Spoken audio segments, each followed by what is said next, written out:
अनुपमा ने नहीं पहुंचे काव्या के आंसू, लगाया बेवफाई का इल्जाम। नमस्कार दोस्तों, स्वागत है आपका आपके अपने चैनल हंग्री स्पिरिट्स में। हंग्री स्पिरिट्स देख रहे सारे दर्शकों का मैं अंजू शर्मा दिल से स्वागत करती हूँ। अनुपमा धारावाहिक में बहुत ही दिलचस्प मोड़ चल रहा है, जहां पे अनुपमा की बात सुनना बहुत ही जरूरी है और उस बात को समझना उससे ज्यादा जरूरी है, क्योंकि अनुपमा सिर्फ अनुपमा की आवाज नहीं है, उन सब औरतों की आवाज है जिन्होंने अपनी जिंदगी में ये बेवफाई, ये धोखा, ये प्रताड़ना सही है। आज वो औरत बोल रही है और क्या क्या बोल रही है वो हम सब ने सुना, मगर इसमें सीखा क्या, चलिए बात करते हैं। पहले वही निवेदन, जिन्होंने अभी तक चैनल को सब्सक्राइब नहीं किया है कर लीजिए, साथ में दोस्तों बेल आइकन दबाइएगा ताकि आपको हमारे वीडियोस के नोटिफिकेशन मिलते रहें। तो ये जो अब चल रहा है सीन, 2 एपिसोड रेगुलर ये सीन चला है।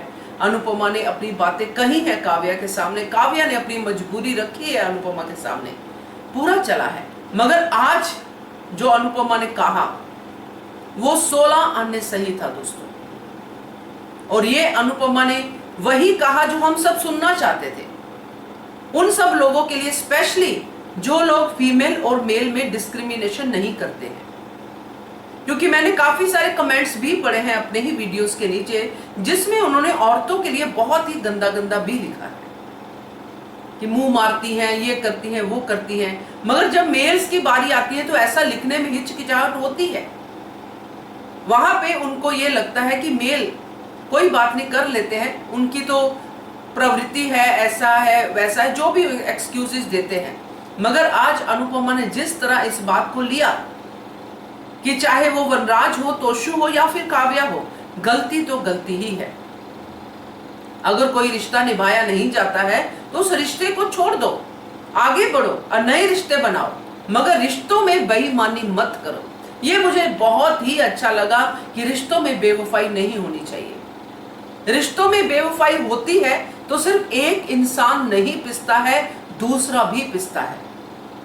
तो रिश्तों में बेईमानी नहीं होनी चाहिए दोस्तों। ये लाइन मैंने सीखी है इस सीन से। काव्या ने इस उम्मीद से अनुपमा को अपनी बात बताई थी कि अनुपमा एक औरत है और ये औरत की मजबूरी समझेगी और मेरा साथ देगी। मगर काव्या ने अनुपमा को समझने में गलती कर दी। अनुपमा औरत भी है और साथ भी देती है, मगर सही का, सच का। वही उसने कहा कि जहां पे जो गलत था मैंने गलत का साथ नहीं दिया। और यही बात दोस्तों अनुपमा को बाकी सब धारावाहिक से अलग करती है। अनुपमा ने जो भी सहा है अपने ऊपर सहा है, मगर झूठ की बुनियाद पे नहीं सहा है। लोगों के झूठों की बुनियाद पे अपने ऊपर सब चीजें सही है। कई बार ऐसी चीजें होती हैं, जैसे कि अनुपमा ने कहा कि कई रूल्स एंड रेगुलेशंस अब औरतों के हक में बने हैं। अगर औरत ही इसका मिसयूज करेगी तो फिर कैसे कोई औरत के बारे में सोचेगा। ये लाइन हम लोग बोलते हैं, मैं भी बोलती हूँ, सब लोग बोलते हैं कि औरतों के हक के लिए लड़ना चाहिए, औरतों के हक के लिए लड़ना चाहिए। और फिर हम ये भी बोलते हैं कि हम ये औरत मर्द की डिस्क्रिमिनेशन क्यों करें। वो इसलिए करनी पड़ गई दोस्तों, मैं आपको बताती हूँ, क्योंकि सदियों से औरत का शोषण हुआ है। मेरी ही एक फ्रेंड है जो काफी इस मीडिया लाइन में बहुत ज्यादा एक्टिव है। एक दिन उसने ये लाइन बोली कि आज अगर औरत कुछ ऐसा कर देती है तो उसके साथ इतने सालों से शोषण हुआ, आज उसने कुछ कर दिया तो इसमें क्या बुरा है। तो मैंने उसको यही कहा कि बुरा नहीं है, मगर ये जो बुरा होगा या जो समाज या जो भी सोसाइटी इसको बुरा समझेगी, ये आने वाली औरतों के लिए अच्छा नहीं होगा, एग्जाम्पल अच्छी सेट नहीं होगी। अगर आज कुछ अच्छा मिल रहा है तो उस अच्छे को प्लस करो, ना कि अपने हकों का, अपने उन सब अधिकारों का मिस यूज करो। तो जो भी अनुपमा आज कह रही थी, एक एक वर्ड सच था। मैं यही चाहती थी कि ऐसा ही कुछ होना चाहिए, ऐसा ही कुछ अनुपमा को बोलना चाहिए, जिसमें मेल फीमेल नहीं, सिर्फ वो शब्द हों जो सिर्फ शब्द दोनों के लिए अप्लाई होते हैं, चाहे वो बेवफाई हो, चाहे धोखा हो, चाहे कुछ भी हो। मगर ये शब्द है, ये किसी में डिस्क्रिमिनेशन नहीं करते हैं। धोखा है तो वो फीमेल भी दे सकती है, मेल भी दे सकता है। बेवफाई है तो मेल भी कर सकता है, फीमेल भी कर सकती है। तो ये शब्द जिसके साथ भी जुड़े हैं वो गलत है। मैं समझती हूं काव्या एक पल में उसका जो भी उसने कहा, उसके बाद उसने बताया कैसे अनिरुद्ध ने भी उसको ठुकरा दिया। ये आदमी कैसे होते हैं ये भी काव्या ने कह दिया। तो यहीं पे मैं खुद सोच रही थी कि अनुपमा टोकेगी कि ये बेचारगी का सहारा मत लो। औरत बेचारी, ये औरत ही खुद को बेचारी बनाती है। अगर औरत अपने आप को दमदार बनाए या अपने आप को कॉन्फिडेंट बनाए तो कोई भी औरत बेचारी नहीं रहेगी। तो बहुत ही बढ़िया था, क्योंकि ये हम सब इसलिए क्योंकि ज्यादातर औरतें इस सीरियल के साथ जुड़ी हुई हैं, उनको ये बात समझनी पड़ेगी। इस बात को ऐसे नहीं कि अचानक से हमें किसी ने बता दिया और हमने एकदम से बेवफाई या धोखा या ये वो उसका टैग लगा दिया कि ये तो गलत ही औरत है, इसका तो करैक्टर ही खराब है। ये बात भी नहीं है। हमें बस उस चीज को समझना है जो अनुपमा ने कहा, क्योंकि अगर वो शादी के बाद वनराज के साथ खुश नहीं थी तो छोड़ देती वनराज को और आगे मूव ऑन करती, जैसे अभी भी उसने कहा। या अगर वनराज तुम्हें धक्के मार के बाहर निकाल देता तो निकल जाओ, चली जाओ और अपने बच्चे के लिए एक अच्छी खुशहाल जिंदगी जियो। अब काव्या को सब कुछ चाहिए, बच्चे के लिए परिवार भी चाहिए, सब कुछ चाहिए, और ये परिवार झूठ की बुनियाद पे तो बनेगा नहीं। जो अभी बच्चा पैदा भी नहीं हुआ है तब इस झूठ का बोझ काव्या नहीं उठा पा रही है, तो जब बच्चा पैदा हो जाएगा तब कैसे उठाएगी। तो सही कहा अनुपमा ने कि ये झूठ फिर सामने आता है तब आता है जब सब कुछ बर्बाद हो जाता है, यानी कि ऐसे खुशी के मौके पे। और एग्जाम्पल्स भी दी, सही एग्जाम्पल दी। तो ये पूरा का पूरा जो था काव्या का बताना, उसने इस जोश में बताया, इस होश में बताया कि अनुपमा मेरी बात समझेगी। मगर अनुपमा ने बात समझी, मगर काव्या को बेवफाई का टैग भी दे दिया।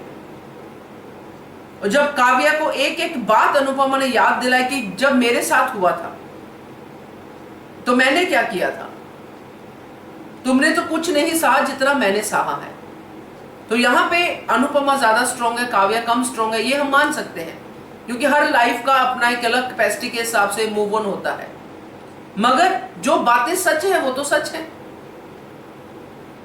और मैं एक बात अपनी तरफ से जरूर कहूंगी कि कोई भी औरत कमजोर नहीं होती है दोस्तों।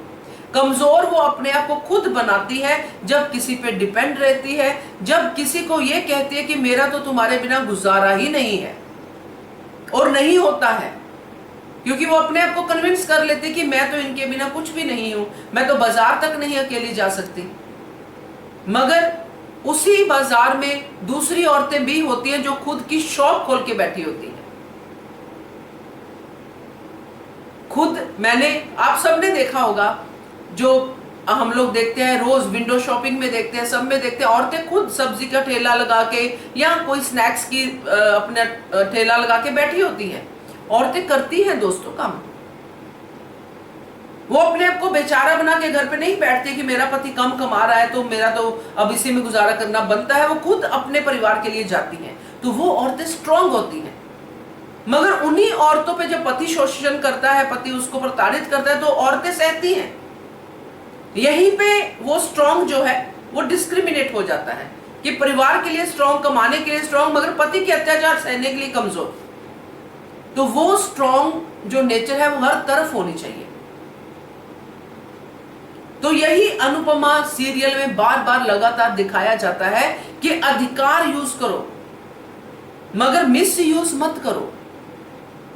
अगर मिस यूज करोगी तो बाकी औरतों के लिए गलत एग्जाम्पल सेट करोगी, आने वाली पीढ़ी को गलत सीख दोगी। इसलिए जो आज का सीन था उसमें बहुत ही क्लियरली अनुपमा ने ये बता दिया।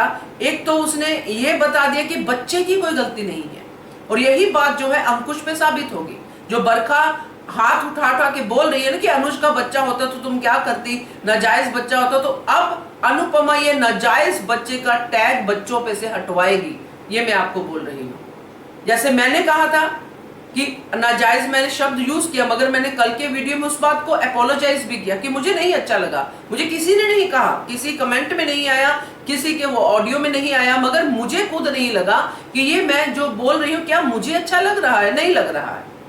इसलिए मैंने उस नाजायज बच्चे का टैग हटा दिया, क्योंकि ये अच्छा नहीं है। बच्चे की तो कोई गलती होती नहीं है, तो नाजायज होता है रिश्ता। तो रिश्तों को अनुपमा जो है सहेजती है, उसको हर हद तक बचा के रखती है। 25 साल उसने अपने मैरिज के रिश्ते को बचाया, सब कुछ सहा, मगर जब धोखा मिला, जब उसकी अपनी जो होता है सेल्फ रिस्पेक्ट पे बात आ गई, तब उसने उस रिश्ते को ठोकर मार दी। तो ये है अनुपमा से जो हमें सीखने को मिलता है। और रिश्तों में बेवफाई ना अनुपमा ने तब की थी, ना सही थी, और ना ही उसने आज सही, ना ही उसने काव्य को एनकरेज किया। तो रिश्तों में बेवफाई करने वाला बेवफा ही होता है, ये अनुपमा ने आज सिखा दिया, चाहे वो कोई भी रिश्ता हो। तो मुझे तो अच्छा लगा, बहुत अच्छा लगा आज का एपिसोड। आप बताइए आपका क्या है कहना, कमेंट करके बताइएगा। देखते रहिए channel Hungry Spirits. Thank you so much. Subscribe to our channel by clicking the subscribe button. Click the bell button and enjoy the latest uploads from our channel.